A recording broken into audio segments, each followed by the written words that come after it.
Good morning दोस्तों, नमस्कार प्यारे साथियों। बहुत दिनों के बाद क्लास लेकर आए हैं। तो जैसा कि आप लोग का इंतज़ार बहुत दिनों से था कि कब लाएंगे बबलू सर क्लास। तो चलिए प्यारे साथियों, हमने क्लास लेकर आया है केमिस्ट्री का, क्लास 10th का पार्ट 1 केमिस्ट्री, रासायनिक अभिक्रिया एवं समीकरण। चैप्टर का नाम है रासायनिक अभिक्रिया एवं समीकरण। चैप्टर का नाम है रासायनिक अभिक्रिया एवं समीकरण। ये चैप्टर हम लोग आज पढ़ेंगे। तो रासायनिक अभिक्रिया क्या है एवं समीकरण क्या है, तो इसके बारे में हम लोग जानेंगे आज। तो चलिए अब शुरू करते हैं क्लास को। अगर आप लोग नए हैं, इस चैनल पर नए आए हैं, तो चैनल को सब्सक्राइब करके नोटिफिकेशन को ऑन कर लीजिए, ताकि हर एक वीडियो का नोटिफिकेशन अब आप तक पहुंचेगा। क्योंकि वीडियो अब क्लास स्टार्ट कर चुके हैं हम लोग 2026 से 2027 बैच। तो चलिए स्टार्ट करते हैं। वीडियो अच्छी लगेगी तो लाइक जरूर कीजिएगा, शेयर जरूर कीजिएगा। तो चलिए हम लोग स्टार्ट करते हैं। पहला, ऐसे परिवर्तन जिसमें नए गुणों वाले पदार्थ का निर्माण होता है उसे रासायनिक अभिक्रिया कहते हैं। प्यारे साथियों, रासायनिक अभिक्रिया किसे कहते हैं? तो ऐसे परिवर्तन जिसमें नए गुणों वाले पदार्थों का निर्माण होता है उसे रासायनिक अभिक्रिया कहते हैं। याद हो गया क्लास में ही? रासायनिक अभिक्रिया का परिभाषा याद हुआ क्लास में? याद हुआ तो यस कीजिए कमेंट में। और दूसरा है अभिकारक। दूसरा अभिकारक ऐसे पदार्थ जो किसी रासायनिक अभिक्रिया में हिस्सा लेते हैं उन्हें अभिकारक कहते हैं। अभिकारक किसे कहते हैं प्यारे साथियों? तो ऐसे पदार्थ जो किसी रासायनिक अभिक्रिया में हिस्सा लेते हैं उन्हें अभिकारक कहते हैं। याद हुआ? तो चलिए, याद हो गया। अब उत्पाद किसे कहते हैं? उत्पाद किसे कहते हैं? ऐसे पदार्थ जिनका निर्माण रासायनिक अभिक्रिया में होता है उन्हें उत्पाद कहते हैं। याद हुआ? उत्पाद किसे कहते हैं? ऐसे पदार्थ जिनका निर्माण रासायनिक अभिक्रिया में होता है उन्हें उत्पाद कहते हैं। जैसे उदाहरण में नीचे दिया हुआ है, चलिए उदाहरण को भी हम लोग देखेंगे। यानी कि सब कुछ करते हुए हम लोग जाएंगे, उदाहरण हो कुछ भी हो सबको हम लोग पढ़ेंगे, कुछ नहीं छोड़ेंगे। इस बार जो है 95% से ऊपर लाना है आप लोग को। क्या? 95% से ऊपर लाना है, 400 प्लस पार कर जाना है इस बार। तो चलिए उदाहरण में है, पहला भोजन का पाचन, दूसरा शोषण, तीसरा लोहे पर जंग लगना, चौथा मैग्नीशियम फीते का जलना, पांचवा दही का बनना। देख लिए उदाहरण। अब रासायनिक अभिक्रिया प्रेक्षण, अवस्था में परिवर्तन, दूसरा रंग में परिवर्तन, तीसरा तापमान में परिवर्तन, चौथा गैस का उत्सर्जन।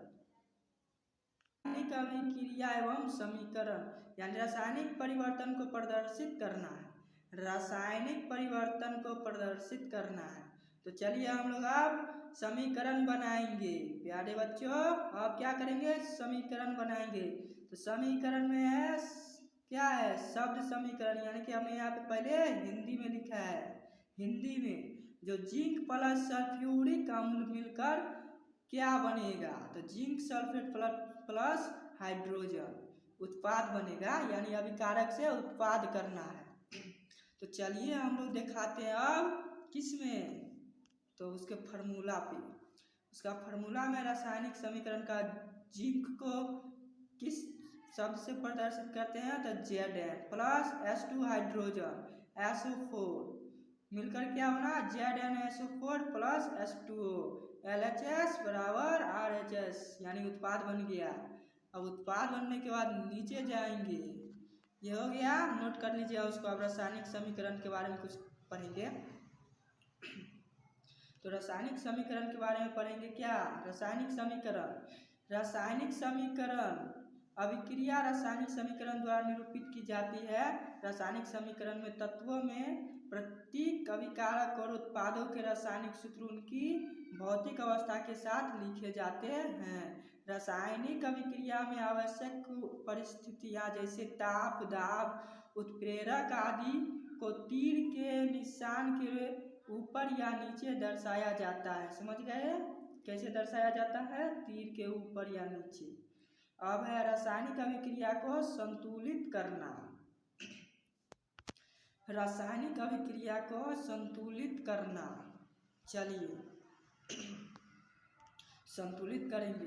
क्या है? द्रव्यमान संरक्षण का नियम। किसी भी रासायनिक अभिक्रिया द्रव्यमान का न तो निर्माण होता है न ही विनाश होता है।